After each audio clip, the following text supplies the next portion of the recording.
What's up guys? For today's video nga po is dadalhin ko kayo sa dating imbakan ng tubig ng mga Saudi na pang-supply sa kanilang mga pananim at syempre personal necessities na din.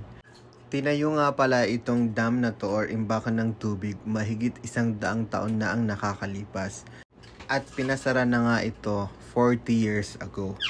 Sa kasalukuyan ay ginagawa na itong pribado para maging tourist spot para sa mga taong gustong bumisita at masilayan yung parte ng history or kasaysayan ng sinaunang sibilisasyon ng mga lokal dito sa Saudi Arabia kung paano sila namuhay ng ganitong sistema ng pag-iimbak ng tubig.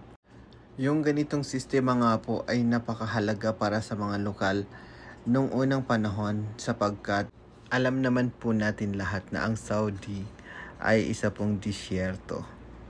At yun nga guys, thankful ako at nagpapasalamat na nakita ko yung party na to na bahagi ng history ng mga Saudi.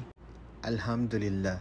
I hope na makawitness pa ako ng mga ganitong mga pangyayari or travels na nasasaksihan natin yung mga sinaunang mga tradisyon o mga sibilisasyon na unang naganap dito sa Saudi.